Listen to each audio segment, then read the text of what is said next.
All right. Good day, everyone. Let me welcome you and thank you for joining us today for what's going to be a really, I think, great and timely conversation about catalyzing climate finance for low carbon agriculture. We have a huge amount of ground to cover and really an excellent and diverse group of speakers lined up. So we're going to get started on time here. I am Jonathan Phillips. I direct the James E. Rogers Energy Access Project at Duke, which is a research and policy program at Duke University that focuses on building knowledge and networks to inform key decision-making related to energy poverty.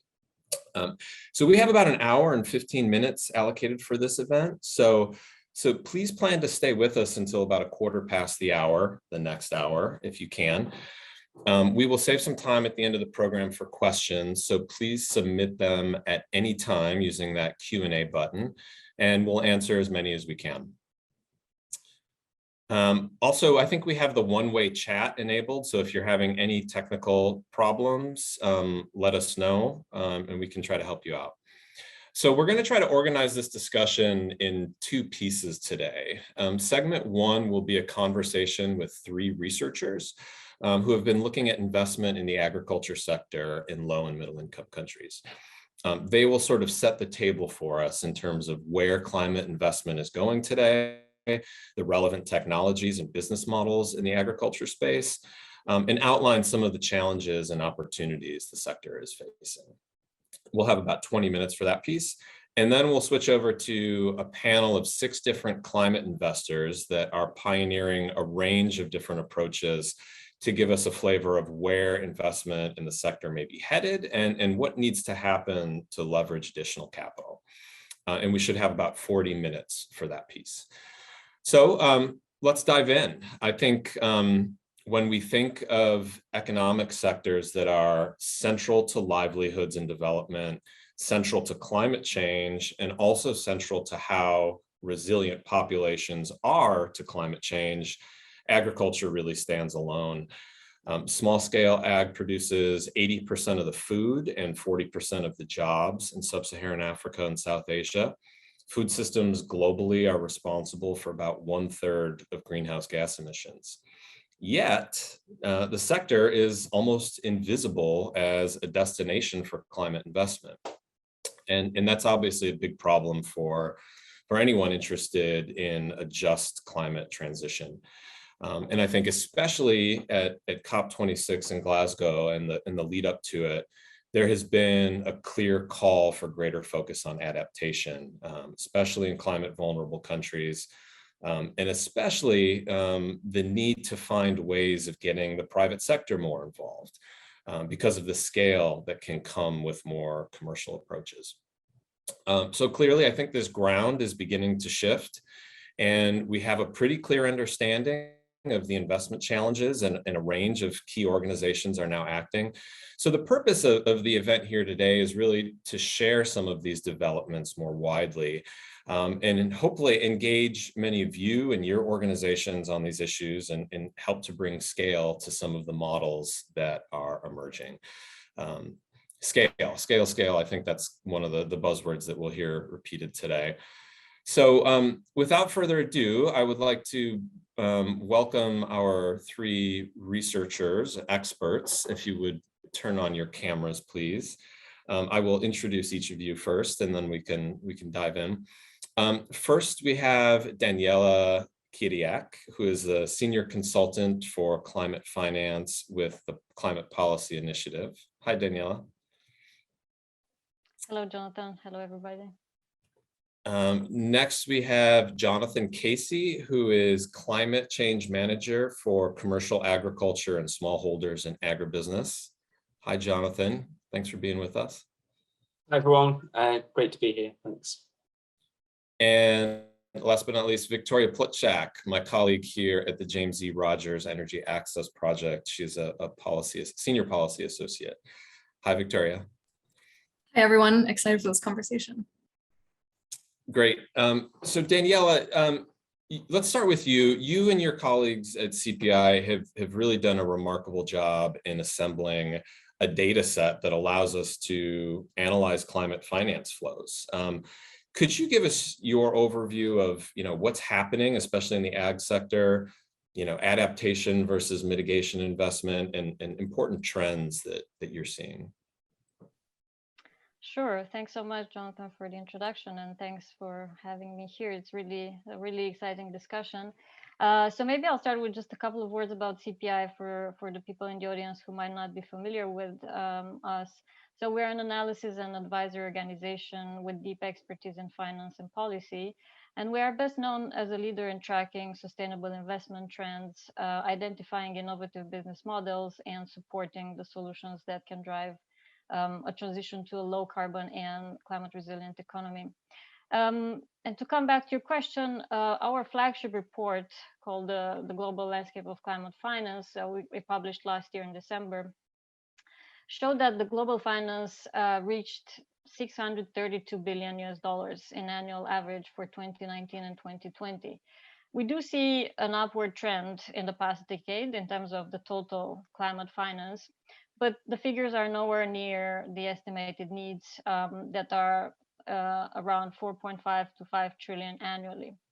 From a sectoral perspective, what we saw in this exercise is that agriculture, forestry, other land uses, and fisheries, we call together all this FLU, received in total annual average around 2.2% of the total climate finance, or 14.3 billion.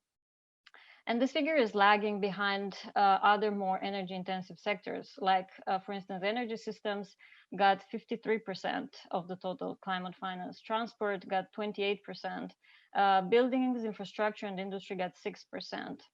So this low figure is despite the fact that, as you mentioned, agriculture globally contributes around 1/4 of the greenhouse gas emissions and has this way a considerable climate mitigation potential.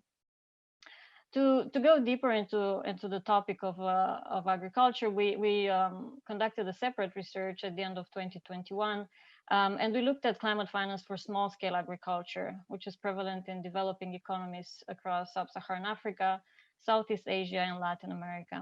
And we found that only 1.7% of global climate finance in 2017 and 2018, which is $10 billion went to small-scale agriculture in developing nations. This, from our perspectives, appears insufficient, considering that smallholders are very vulnerable to worsening extreme weather. They have a crucial role in feeding billions of people, as you mentioned. And the fact that we know the financial needs in the sector are estimated in the order of hundreds of billions annually. Out of this amount, nearly half of the tracked climate finance was directed towards climate adaptation projects, and almost 1/3 was tackling dual objectives, including both mitigation and adaptation. The remaining 21% was exclusively directed towards mitigation activities. Then we looked also at the funding distribution between recipients, and we found that the largest proportion of funds, that is 41%, was channeled through projects that were targeting rural communities in general. Then we also saw a strong focus on agriculture production at farm level, with finance benefiting individual small-scale producers, cooperatives, or farmer associations combined, constituting another large share of about 1/3 of the finance. And then we only saw like 7% of the funds going towards value chain actors like agri-enterprising and SMEs, and even less, 3% directed towards formal financial institutions. And indeed, we see that many of the barriers to climate finance that are identified at the level of these actors, and that those are in terms of insufficient level of development of agribusinesses, which makes it difficult for them to attract investments. The low financial returns, which makes it difficult for financial service providers to engage with small-scale producers, and then high investment risks that are perceived due to information gaps. So yeah, this is the overview of what we found out about climate finance to agriculture. Yeah, it's super interesting. And Victoria put some links in the chat to some of those publications, Danielle. And I find myself using that 1.7% number a lot. So 1.7% of all climate investment going to kind of small scale ag, and the value chains are an even smaller subcomponent in that. So thanks for that overview. Jonathan, I want to bring you in here. You and your team have looked closely at climate smart ag technology and barriers, incentives, where the promising business models are. Can you give the audience an overview here and maybe share one or two compelling examples to get our heads around what sort of technologies we're actually talking about here? Yeah, thanks, Jonathan. And I think, so one of the things we've done with the CASA program, the Commercial Agriculture for Smallholders and Agribusiness program, is really work with a range of investors, public investors, private investors, to understand what the incentives are for them to invest in smallholder agriculture and climate resilience, and what some of the barriers are to that as well. We identified through those interviews last year that there were kind of 8 areas of technologies that were showing some promise, both in terms of scalability and in terms of returns on investment for investors as well. And those were prevalent across East Africa and India. So a couple of the examples that were starting to get a hold within the market and starting to show some scale were particularly around biocontrol products. So there was a recognition from investors and agricultural companies in particular, that there are both reputational risks and ecological risks to the continued use of chemical inputs. So there was a real interest in non-chemical inputs in farming, which can both reduce greenhouse gas emissions intensity on the farm and help build resilience and improve biodiversity as well. So that was one area. And the second was around cold storage. There was a real interest among all types of investors and indeed agribusinesses as well about minimizing food waste and loss throughout the value chain. And one of the key areas where that happens is just beyond the farm gate, where often there were inadequate storage facilities available. So some of the new technologies around solar-powered cold storage technologies were showing real promise and interest among different investors. But the business models to make those viable are not always readily available, because throughout the season you have different levels of demand for those, so they're not always fully occupied.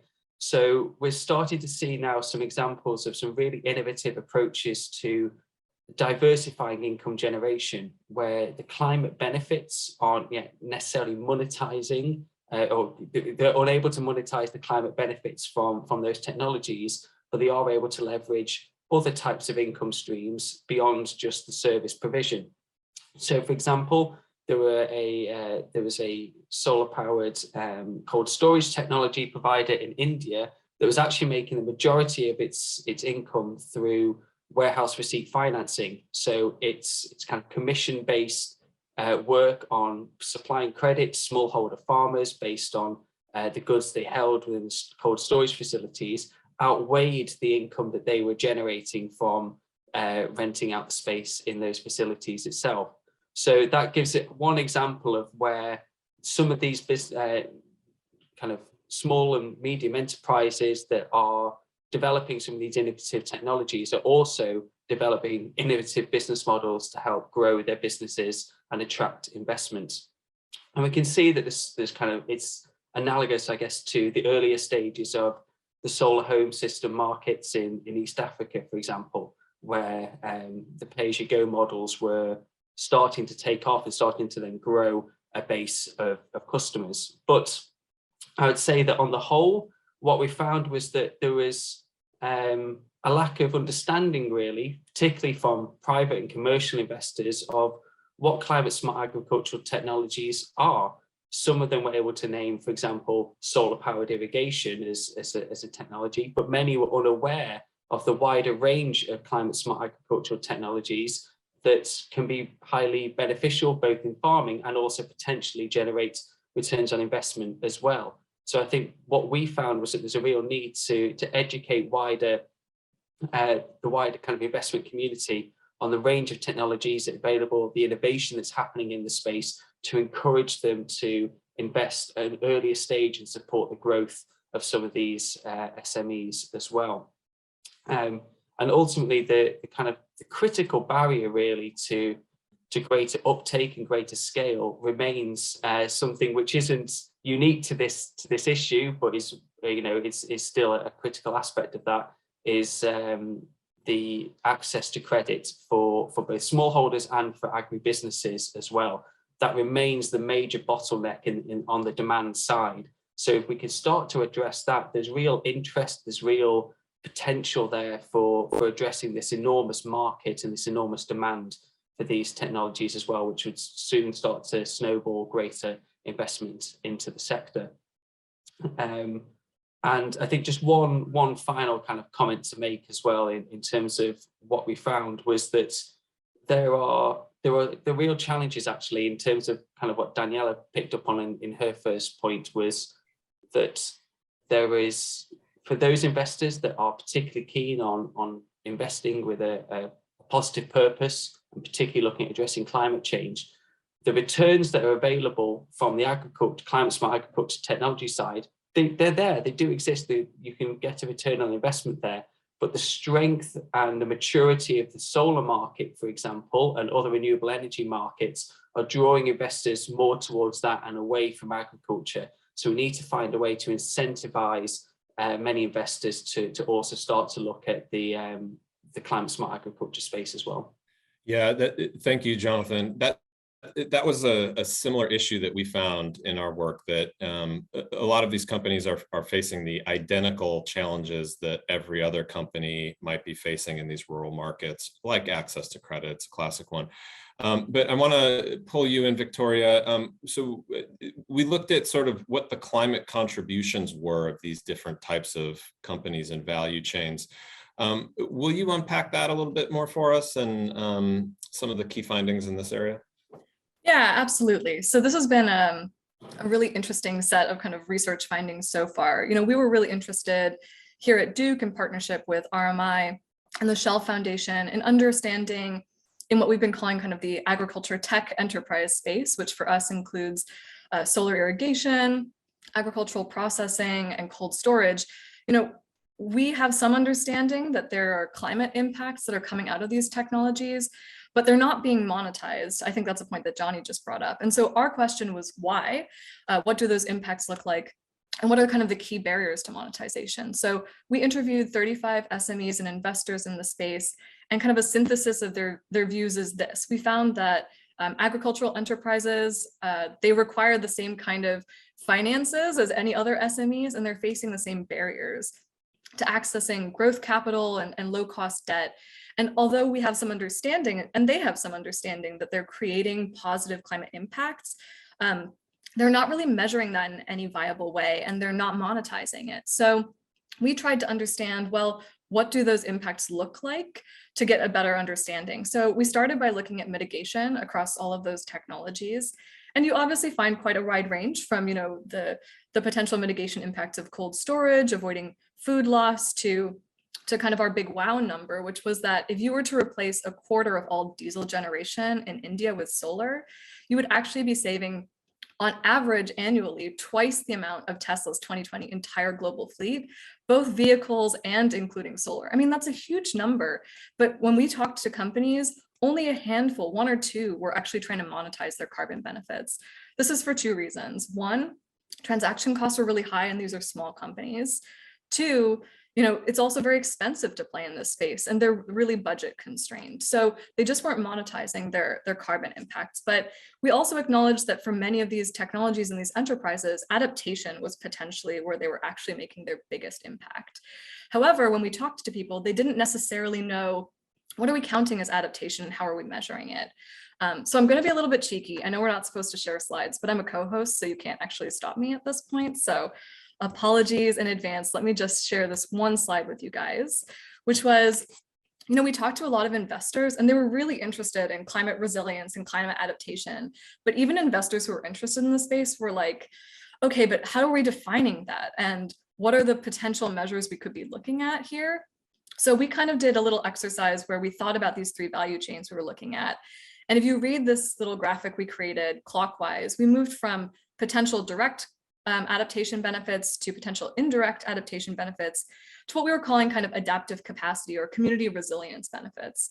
And if we look at solar irrigation again, you could still see reduced risk of crop failure, increasing incomes, therefore increasing bargaining power.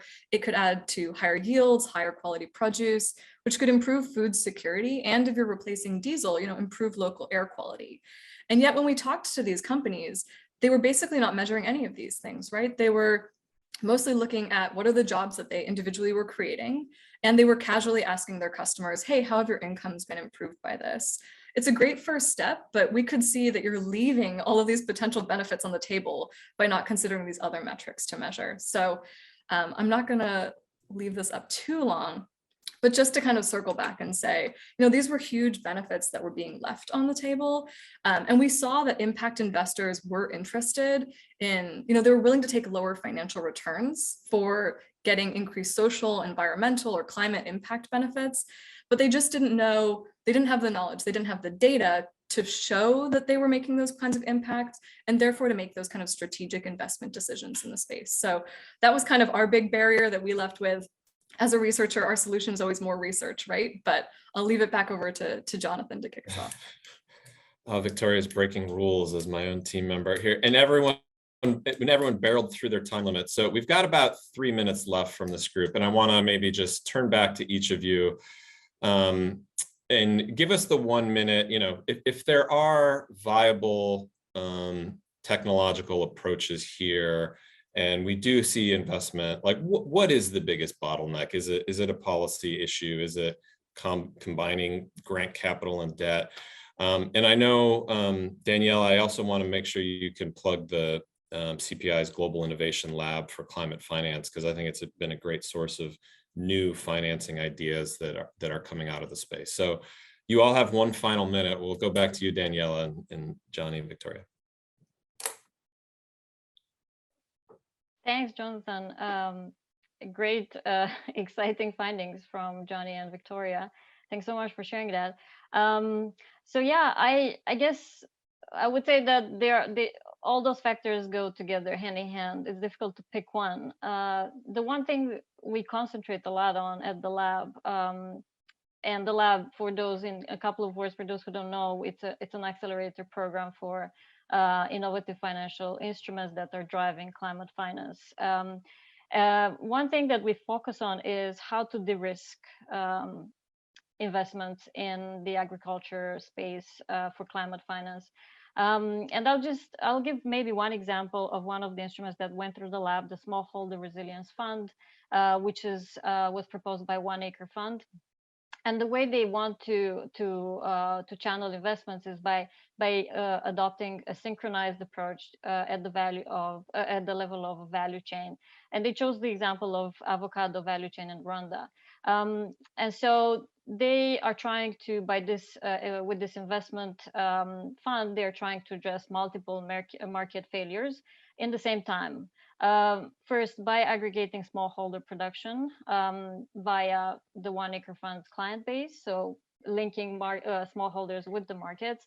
Then by deploying capital to establish SMEs that are operating already in the value chain, in addition to technical assistance. And then when those SMEs don't exist already, they plan to create a venture studio that will help SMEs initial SMEs or young SMEs to grow into more investment-ready SMEs. So all these 3 components together are aiming to de-risk investments from the fund and to convince, to be more convincing to investors, to attract them into putting their money into this. So yeah, I hope I didn't take more than the 1 minute. Thank you. Johnny, over to you.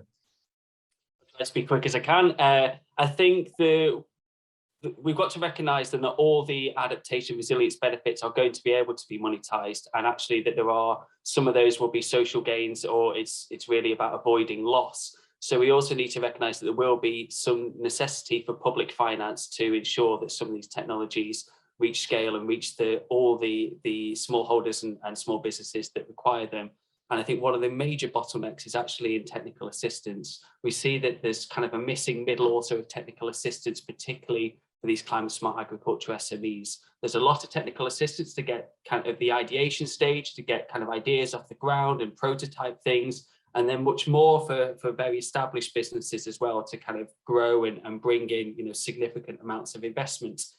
But actually in that middle part, to start to grow those enterprises, to start to reach scale in the first place, there's a real paucity of technical assistance. So actually, if public finance is looking at where it can have a real impact in terms of provision of technical assistance, then I think that is really where it's going to be. And just a very quick plug as well to say that the CASA program is continuing on its work this year and next year on trying to bring together investors in this area. And we'll have some new publications out in the coming weeks as well, looking at, for example, the landscape of climate finance mobilization initiatives and how we can better align those to address these issues in agriculture as well. Excellent. Thank you, Johnny.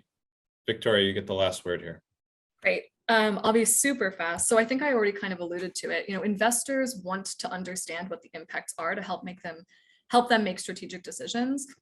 And from our conversations with companies, they also want to know what their impacts are, because it changes, you know, perhaps the way they do their programming, in addition to giving them potential additional revenue streams. But what we really have here is a huge lack of knowledge there. And so, you know, companies need to have access to methodologies, and investors need to have access to publicly available impact evaluations for them to make those decisions. But critically, those things need to be made publicly available for everyone. And I think it also ties into Johnny's TA piece as well, that companies may need assistance in that place.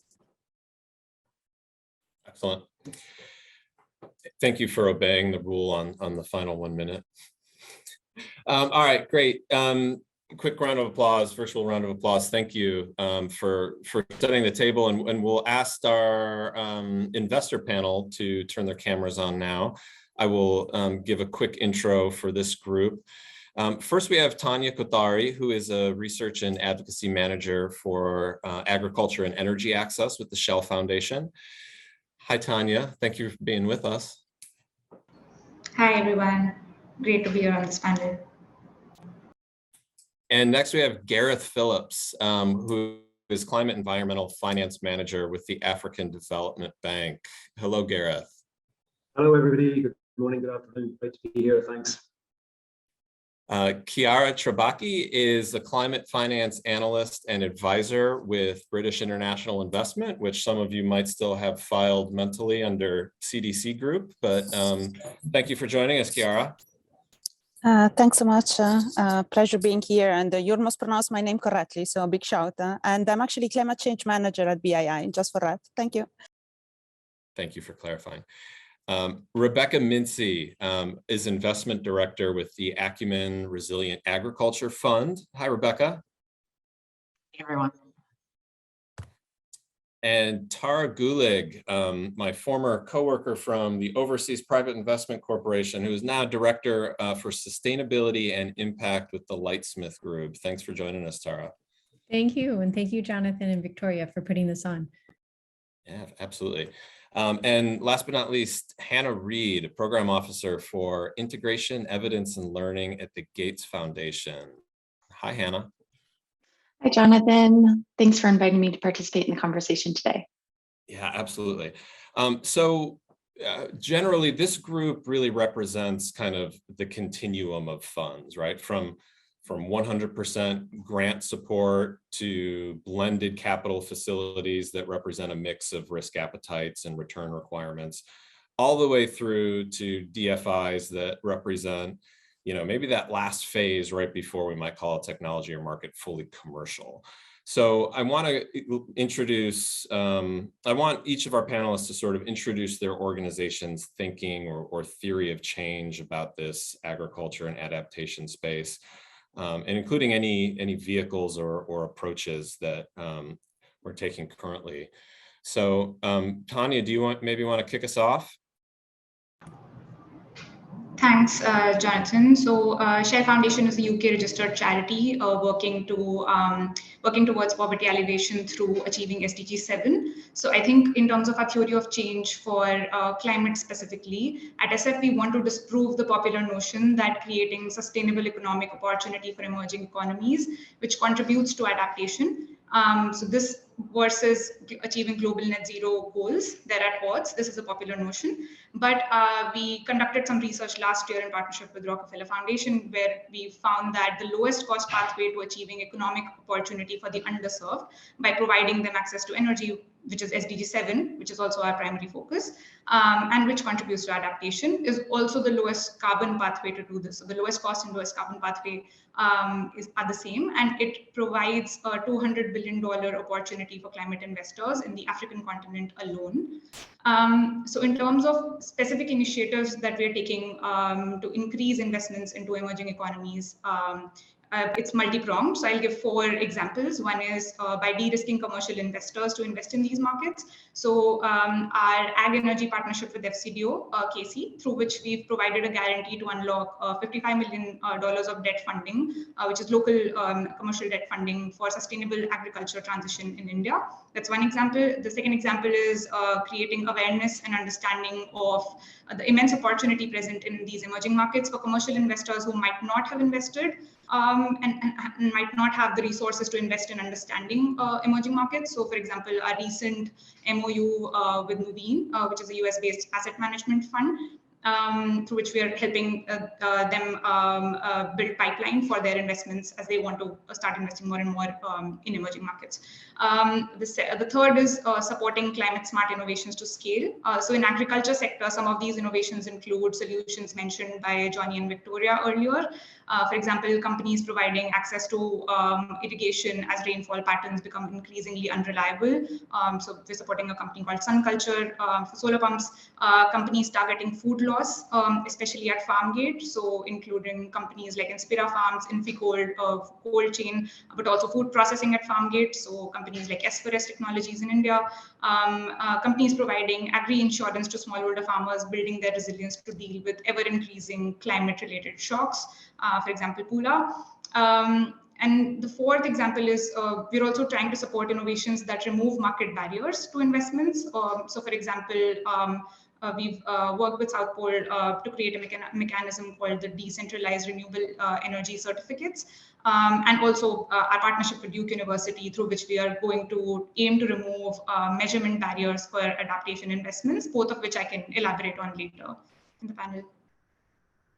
Great. Great. Thank you so much, Tanya. Gareth, AFDB, African Development Bank, has been really ahead of the curve, I think, among the multilaterals on adaptation investment. So give us your read here. I know the adaptation benefits mechanism is something that our audience would probably like to hear about as well. Great, thank you very much indeed. And yes, that's exactly what I'd like to talk about. And I think it's really highly relevant. We had some really good introduction and introductory points made by the earlier speakers. So, you know, one of the key things about adaptation is that typically it doesn't yield very much in terms of revenue. It may give some yields in the case of climate resilient agriculture, for example, but it may take several years to materialize. But when you look at other adaptation technologies, such as flood defenses, coastal defense, or you know, protecting biodiversity, these activities, these technologies tend to yield nothing but economic benefits or social goods. They don't yield any financial benefits. And so it's not surprising that the private sector won't invest in that. I wouldn't want my pension fund investing in a technology that only gives economic benefits. Of course, we want to see a financial return on this. So we recognize this, and actually we realized this is where the carbon markets were in the early 1990s, when we knew that renewable energy had some additional benefits, but it couldn't compete against fossil fuels. And we found a way to pay for emission reductions, which meant that all of a sudden solar panels became competitive with fossil fuels. And that has led to a situation now where those prices have come down so much that it's now business as usual in many situations to do renewable. So we want to find a way to pay project developers for delivering adaptation benefits. And so we've created the adaptation benefits mechanism. Now, it does two things, well, it does many things, but maybe the two most important things are, first of all, it's based around a methodology. You have to have an approved methodology in which you define the adaptation benefits that your technology is going to deliver. Because unlike the carbon markets where you have one standard unit, in adaptation, of course, you have lots of different types. So you need to define what you're going to yield from your particular technology. That's the first thing. And that goes into a methodology that is approved by a methodology panel and our executive committee. And then secondly, in the project, what we call the activity design document or project design document, we lay out the costs, we lay out the financial model to show the magnitude of finance and the timing of finance that is required to overcome that barrier. And we use that to negotiate a payment for the private sector project developer on delivery of the adaptation benefits. So we're saying to the private sector, you take the risk, you develop the project, you deliver the adaptation benefits, and we'll pay you an agreed amount. If you don't deliver, then you're going to lose out. But if you can deliver, then we will sign a contract to pay you. And with that contract, we will put mechanisms in place to facilitate project finance, short-term project finance. So we may be able to put in a fund or a guarantee instrument with some support from donors. We're looking at creating green financing facilities or green banks that would lend to these kinds of activities and so on. So there's a lot of additional work to do to put in place. But we think that if we can create an instrument that pays a private sector project developer or a community or even an individual the funding that they need to plug that gap, it will help them raise the finance that they need to then actually build the project. So that's the sort of the basis behind the adaptation benefit. Why would somebody want to buy adaptation benefits? Well, it's governments, it's donor governments who have committed to double their adaptation finance, and they are committed to providing support, finance and technology and capacity building support under the Paris Agreement. And we propose that they would use these certified adaptation benefits, so that's the final thing that they've paid for, use those to surrender under Article 13, the transparency framework, to say this is what we have contributed to genuine adaptation needs in this country.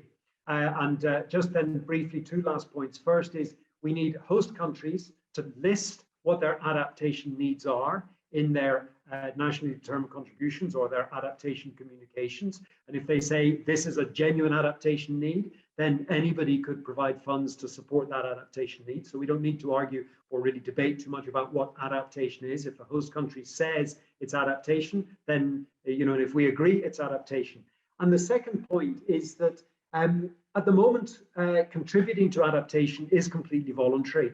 We need to move to a situation where developed country governments tell consumers they have to start paying towards the costs of adaptation. At the moment, we pay in many ways towards the cost of mitigation through our cost-reflective tariffs and emissions trading schemes and so on. There are dozens of instruments and mechanisms to finance mitigation. But at the moment, contributing to the costs associated with the impacts caused by the greenhouse gas emissions released by the goods and services we buy, there is no instrument forcing people to pay for that. So we need developed country governments to push consumers to start contributing towards that. And there are many ways that could be done through a financial transaction tax, a value-added tax, or indeed, pushing it down to companies and say, you have to do something about this. Let me pause there. Thanks very much, Jonathan. Great. Thanks so much, Gareth. A lot of threads that I think we can pull on there after we get through this first intro round. And I love your analogy to where we are on this compared to carbon markets in the 90s. I want to turn to Chiara Travacchi, climate finance specialist with British International Investment. Give us your vision for, from the perspective of a leading DFI here with lots of experience of mobilizing private sector into new markets. How are you looking at this? Thanks so much, Jonathan and colleagues. Can you hear me well? Just to double we got check. you loud and clear. There's Super. a little bit of background noise, though. I'm not sure if that's coming from your side. Possibly. I'll try to offset it because I'm obviously in the office, going back to the former life, I'd say. So first of all, thanks again to yourself for the invitation and everyone for the organization of this great webinar. Certainly, lots of the things that have been said as of now resonate very well with me and certainly highlight the relevance of getting together and collecting evidence and bringing to light an investment opportunity, but also enhancing the clarity and the evidence around the contribution of this investment opportunity. So for those of you that are on the line and do not know it, so British International Investment is the UK development finance institutions. we support businesses in Africa and South Asia to grow very much. And we also recently expanded our geographic mandate to deliver on our climate goals in the Indo-Pacific and also Caribbean context. To very much go to respond to your question, I mean, British International Investment offers a broad range of capital solutions across direct debt, equity, and also indirect debt and equity with varying degrees of obviously maturity and also terms very much to, de-risk and very much enable private investment to happen whereby they wouldn't in contexts in which we operate. We also have a dedicated VC offering that is very much, targeted towards enhancing the ability of early stage companies to move along the maturity life cycle and overcome the so-called, debt valley, such that to grow and scale their offering. BII also provides value add throughout the investment cycle, and this thanks to the support that we typically provide to investees across the environmental and social and governance elements of their business offering, which are very much key also to deliver on all the other development impact goals, but also on business integrity and indeed also supporting them to think through and demonstrate the development impact that they can achieve. And actually, BII has also a dedicated TA facility that is very much targeted towards shaping markets and supporting the development of bankable pipeline of investments.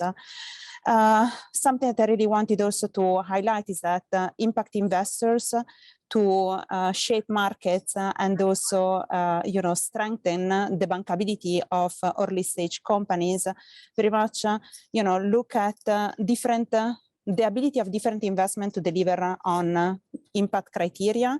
And at BII, we are assessing each and every investment during the investment decision-making process for our core development impact criteria that are productive, sustainable, and inclusive.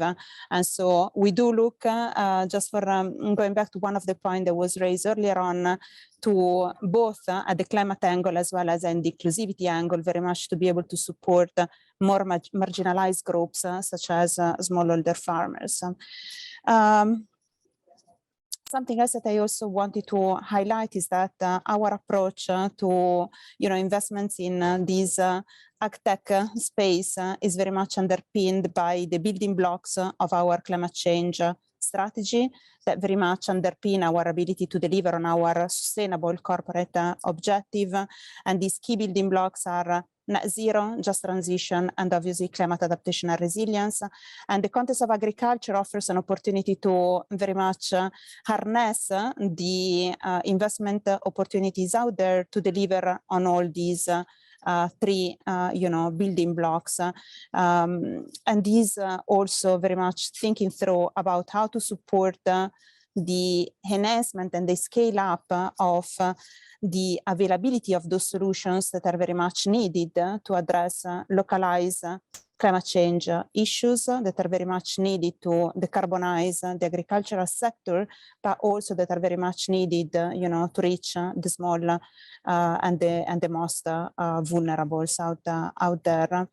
And possibly just to conclude and stress, in our investment approach and also more broadly in the market shaping and the partnership that we have been working and we are working on, we are very much seeking to deliver on climate across the mitigation and adaptation space, very much across the maturity cycle of early stage technologies and also businesses, and also across the agricultural value chain from production, processing, facilitating access to market, and also obviously the finance component. And so it was interesting to hear from the colleague from Shell, some of their investees that are also in our portfolio, and highlight the relevance of supporting those companies that can enhance the climate resilience and also reduce the emissions of inputs very much through cultural improvements, but also organic fertilizers, solar power drip irrigation instead of diesel power irrigation, for instance, Another area is very much that we are looking at because it's very much relevant to avoid food loss related climate change implication is cold storage, as it was being highlighted earlier, and also solar power processing technologies, for instance. And certainly another key element to deliver on the inclusivity and very much think through about the vulnerability of smallholder farmers is scaling up through de-risking pioneering solutions in the context of so-called insurtech.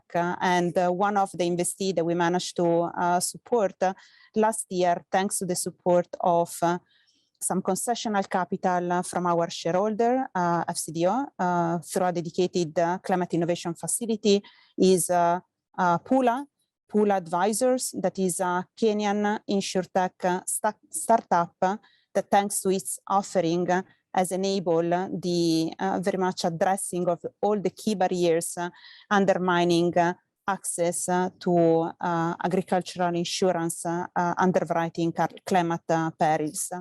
I'll stop here, and I believe I already ran out of time, so thank you. Great, thanks, Chiara. And I'm glad you flagged Pula Advisors. They are doing amazing work on the insurance side. Rebecca Mincy with Acumen Resilient Agriculture Fund, you all have put together really a remarkable, like $50 million plus equity fund with a range of different investors. And you're not waiting for perfect clarity on the impact side. So tell us about your mandate and this landscape of early stage companies and passionate founders that you work with. Hi, everyone. I'm Rebecca. I'm the investment director for Airbus.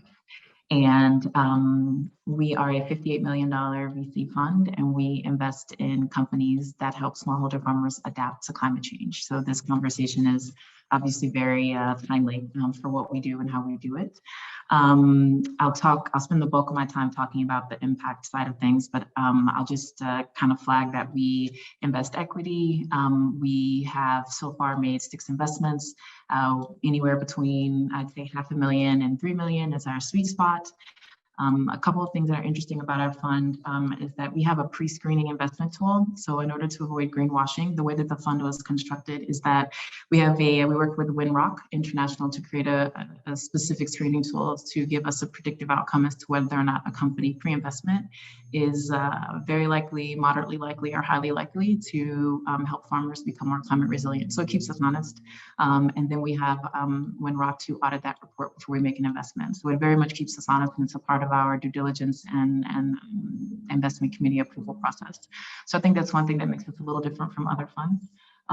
During the portfolio management side of things, we take a board seat. We are actively working with the companies to work through some of their business models. And I think this was flagged earlier in the conversation, but we do have a TA facility, and it's a $6 million TA facility, and it's used for everything from farmer training.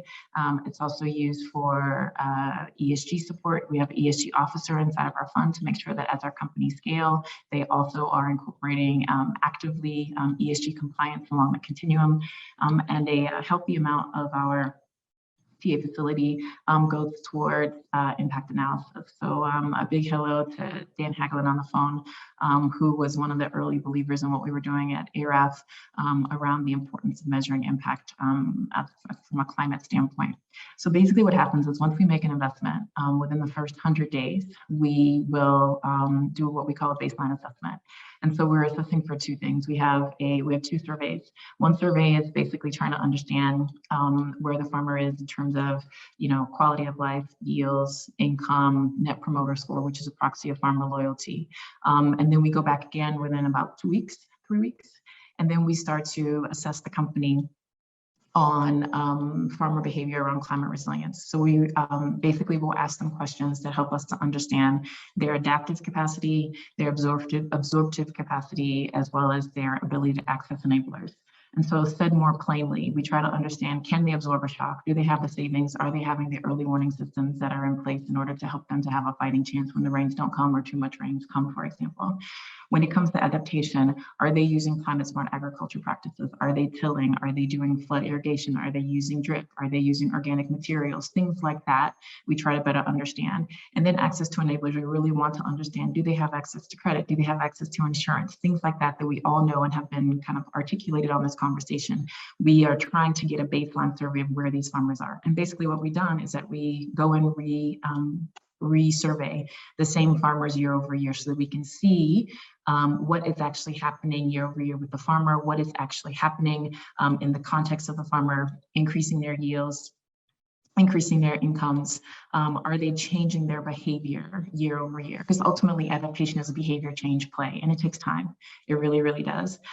But we would still work with a third party at 6 decibels to help us to measure this. And what we have always thought on the Acumen side is that that impact is integrally kind of woven into the commercials of a business. If your product is not having great impact, if my life is not easier because you have provided me this product or service, I'm not going to tell my friends about it. As a company, your repeat customer numbers are going to be very low. You're going to spend more and more money on marketing and OpEx, and you may run out of money before you actually build a good product. And are able to scale it. So we see things like this kind of connection between impacting the commercial scalability and viability of the business as being integrally connected. And we track that. We spend a fair amount of money tracking that, which is acts as a feedback loop for us in terms of what's working and what's not at the fund level and at the farmer level. And it also is a feedback loop for the companies. Early stage businesses don't have enough money to continuously do farmer surveys. And so or customer surveys, as the case may be. And this is an invaluable tool for them to be able to hear from their customer in a real and vibrant way and create actionable steps in order to either resolve those issues or build out new strategies. And to kind of tie it all together, we do try to use our TA, technical assistance facility, to be supportive of the feedback loops and the information that is generated as a result of the surveys and the data that we do collect. So I know that's a bit more heavily weighted towards the impact side of the conversation. Happy to answer more questions about it if they come up. Fantastic. Thank you, Rebecca. And I want to broaden that point you're making about, I guess, efficiency in measuring impact and widen that. But let's get through this first round of intros here. Let's go to Tara. So Lightsmith is diving headfirst into everything, defining what constitutes private sector adaptation to, building a financing platform to support companies trying to get into the more frontier markets. So unpack what you're doing and how you see this evolving. Sure. So just as a little bit of background, the Lightsmith Group was founded in 2016 as one of the first private equity strategies focused on climate resilience and adaptation exclusively. And we closed the first fund at the end of this year at 186 million. And I see now that in Jonathan's continuum of blended finance vehicles, I think we're probably closer towards the commercial side. We are looking to invest in growth stage technology companies that address the impacts of climate change. This could be mitigating impacts, managing impacts, and identifying impacts, as there's a great need for increased data. And typically what we'd look to invest in it's an equity investment between approximately $10 and $30 million in companies that have already proven their concept and have between 5 and 100 million in revenue. So really this is growth stage beyond the venture.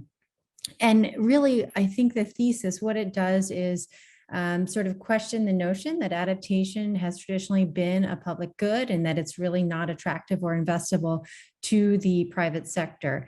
And in fact, we're seeing that there are many opportunities to generate private sector returns that also can be used to scale and deploy globally in places where they are needed and the vulnerability is high.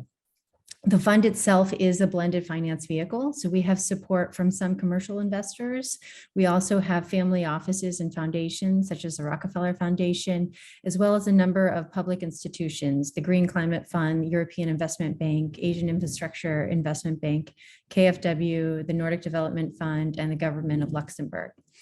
But I do want to note that on a company portfolio basis, all of our investment decisions are made on a commercial basis. So while there is public sector funding at the fund level, we do aim to generate commercial level returns, given, of course, that a company fits within our adaptation criteria and thesis. And really the intent here as the fund concept was being constructed was to help address this financing gap. UNEP estimates that there's between $300 billion that's needed in developing countries alone. Yet, as the CPI has demonstrated through its research, adaptation is really, much further behind mitigation and only receiving about 6% of climate finance. And so where we've targeted our investment activity is to identify 6 subsectors that we think have the potential to really address these impacts of climate change in a transformative way, and also where we see promising commercial activity. And so these subsectors, of course, are agricultural analytics, which is the subject of conversation here today, water harvesting and irrigation, resilient food systems, geospatial mapping and imaging, and then catastrophic risk modeling and disaster management, and supply chain analytics. And just to note, in order to help, we have a commercial focus, but we also see such need to extend these technologies to more vulnerable communities, populations, sectors. And so we have developed a technical assistance facility alongside the fund that we can utilize where we see opportunities to either create pilot projects or feasibility or deeper impact assessment. And we're seeing, I think this could be in the Q&A content later, but we're seeing a lot of opportunities in the land-based carbon benefits where we hope to better position these companies from both a management and analysis standpoint on the carbon process. So Jonathan, I will pause there. I know we're running tight on time, and we can continue on to the next phase. Well, and I appreciate you touching on Adhisha's question in the Q&A here. And I encourage others, if there are questions, they're starting to come in now. So if there are questions that you want to address, feel free in inviting more questions. All right, so last but not least, Hannah Reid with the Gates Foundation. The foundation has been very active, I think, in several areas related to low carbon ag and resilience. And I know that, the measurement challenge in particular is something that you've been focused on. So give us your read and where the foundation is on this. Thanks, Jonathan. And yeah, thanks for having me today. So I sit within our digital farmer services team, which is within the agricultural development program at the Gates Foundation.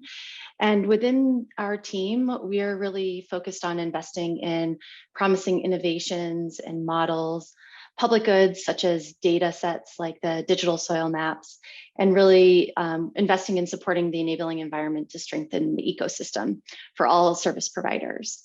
But really, within these investment areas of soil health and agronomy, digital financial services, risk management tools, decision support services, we're really looking at not only the livelihood benefits for men and women, but also the adaptation benefits, such as improved soil fertility, decreased erosion, reduced post-harvest loss, increased resilience to climate shocks and extreme weather through climate advisory services and these innovative risk management and financial tools such as index insurance. And so in addition to investing in these really promising models and the global public goods like the data sets that will drive these, we're also really focused on investing in evidence, not only about the impact and benefits of these solutions, but also the cost to deliver, trying to get information about return on investments, so the financial return in addition to the social and environmental returns, and business model feasibility. We really are focusing on the data and evidence that will really drive further investment in these sorts of companies and solutions. And so through our partners, we're deploying a range of tools and methodologies. So we've recently made an investment with JPAL into a new initiative called the Digital Agricultural Innovation Services Initiative, which is going to fund research to rigorously evaluate digital solutions. This fund will offer different types of funding, from A/B testing for different companies to full-scale RCTs, really with a focus on climate adaptation as a cross-cutting area and trying to collect standardized metrics across all of the programs in the portfolio. And so that fund will be available starting this summer. I'd encourage different organizations to participate. We're also investing in leaner methodologies, really, because one of the things we've heard and saw in the report is that it's expensive to collect this type of data, and not all organizations have the capacity to execute like an RCT. So we're working with partners to develop more innovative, leaner methodologies that will reduce the time and costs to generate this sort of robust impact evidence.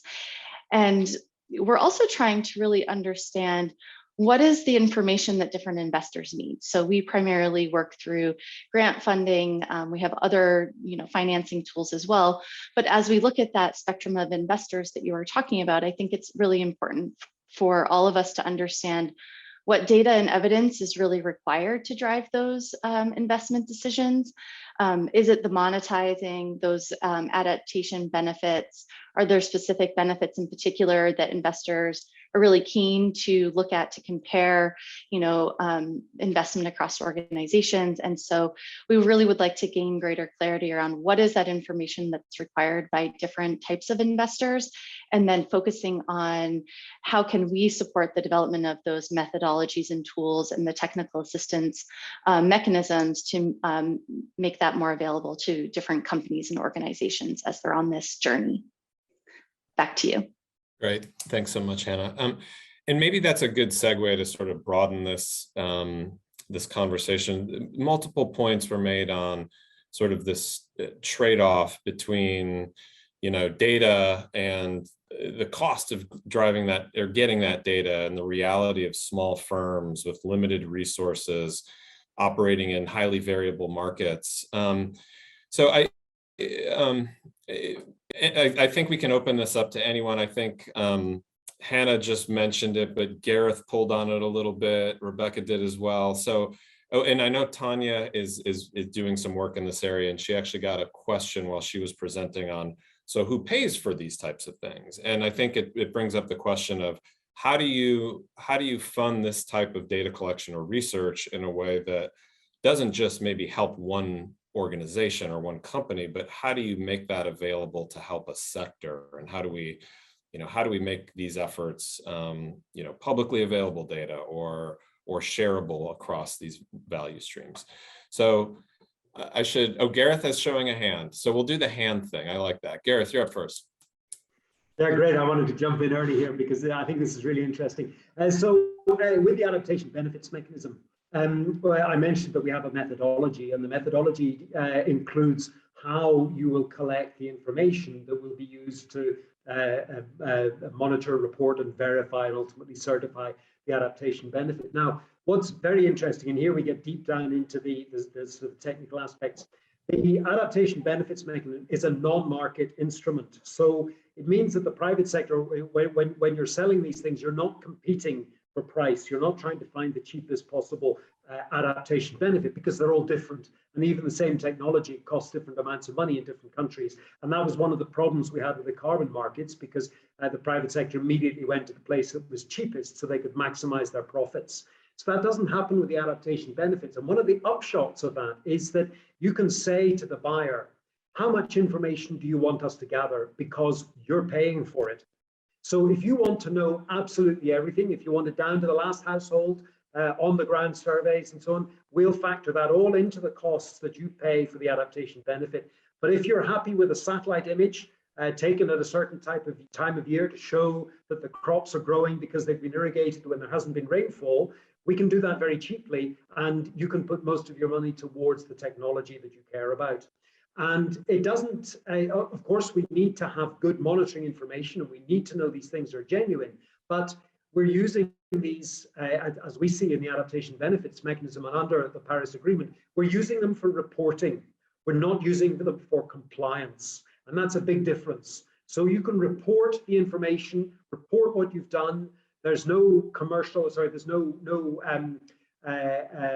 strict liability around that. There's no compliance issues. it's a best efforts to report what you're doing, and this is the methodology that we're using. So, we think that, this is one of the really interesting things about how you can use this data and report it. And then just finally, the certified adaptations that we create, these are a packet of information, and they will contain all the data about what it is that's actually been generated, the numbers, the costs, and so on, consistent with the methodology, and that will all be publicly available. Thanks.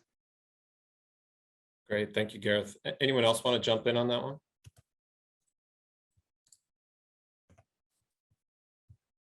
All right, well, maybe I'll steer us towards the policy side a little bit.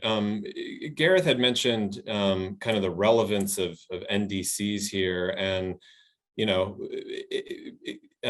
I guess connecting the dots between what countries say they want in terms of their climate goals and the financing that they need to support them.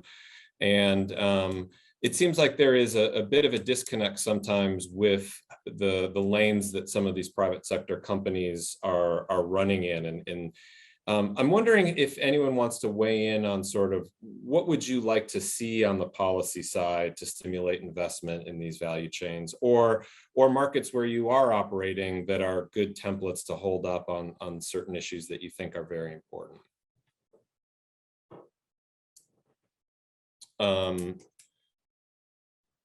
Feel free to show hands. I feel like Rebecca and Chiara might have thoughts on this one. All right, Chiara, you're up. Gareth, we'll go to you next. Gareth was that kid in class who sat in the front row. Possibly to complement what Gareth was saying, I mean, certainly development finance institutions do have a role to play to bring to light the evidence.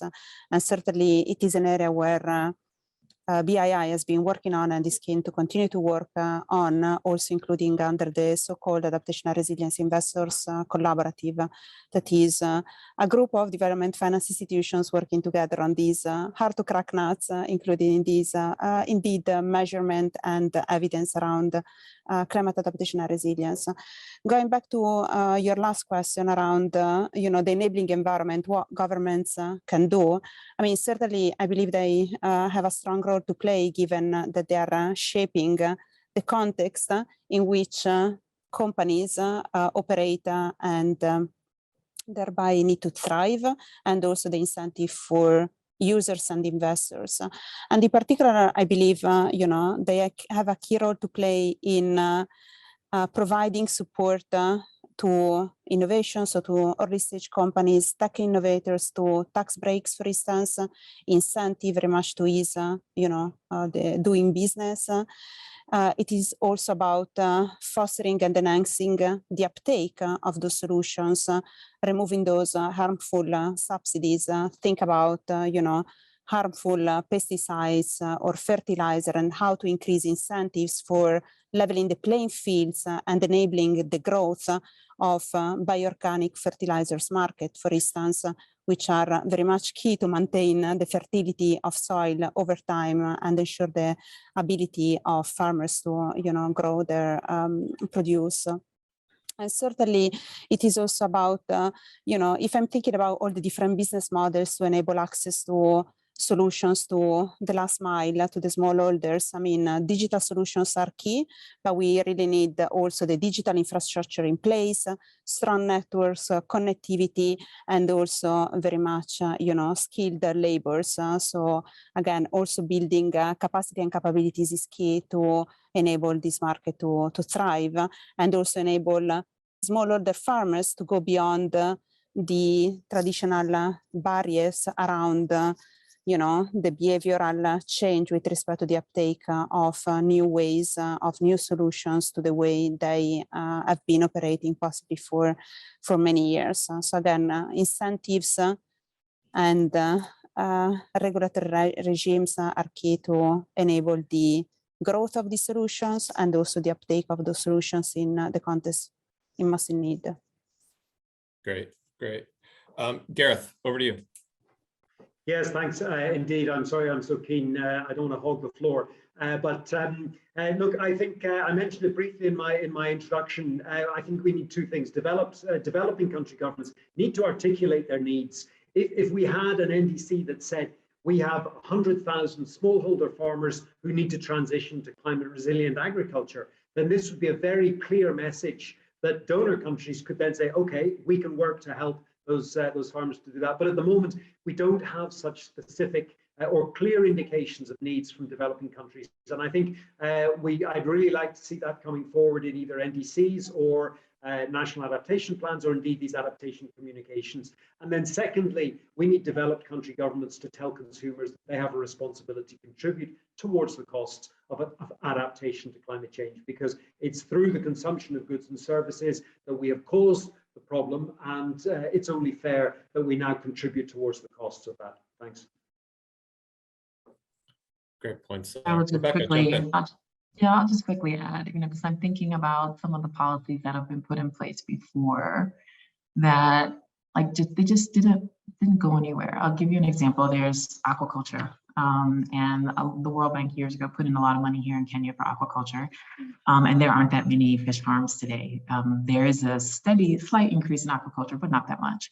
So what happened? A lot of money and effort was put into it, but aquaculture is quite a sophisticated skill set that you have to have. It requires a lot of effort, a lot of work, a lot of consistency, and some people who received the kind of inputs just really kind of fell flat and decided to pursue other things.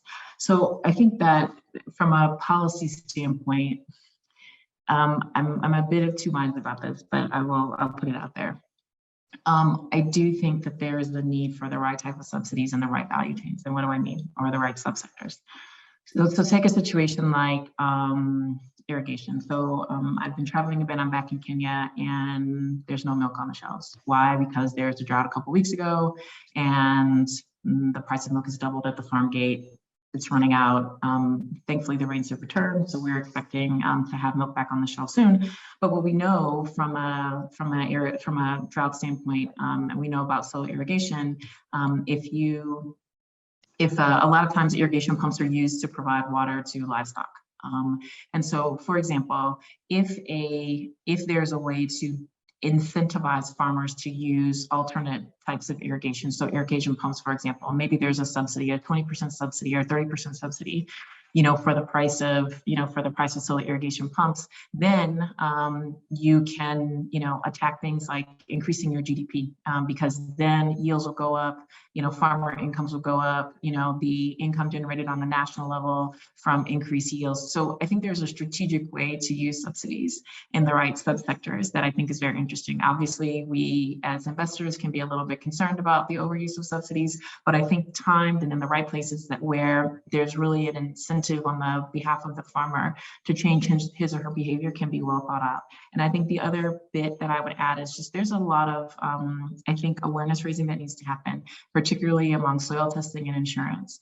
The capabilities are there to do those things. You have great companies like Pula and Acre and on and on and on. You have really great companies on the soil testing side of things, like Crop Nuts. They're there. However, in the absence of a subsidy or in the absence of a real market awareness, farmers are not picking it up. They see it as an additional expense that drives up the cost of production, which means they have less money in their pocket at the end of the harvest. So I think those are kind of two ways, market awareness and strategic subsidies that I think could play an interesting, governments could really kind of, dig a little bit deeper. Great insights there, Rebecca. Thank you. And I think we're going to have to leave it there. These conversations always go flying by. We are out of time. Please join me in giving a virtual round of applause for all the fantastic contributors today. You all wowed us. I hope this has been useful discussion for you all. We greatly appreciate everyone who joined us here and helped to facilitate conversations that we would like to be supportive of going forward. So please be in touch if you have other ideas on things that we should be paying attention to or bringing you. Hopefully you signed up for the Energy Access Project newsletter so we can stay in touch. But I think that is it for us. Thanks again. Have a great rest of your day.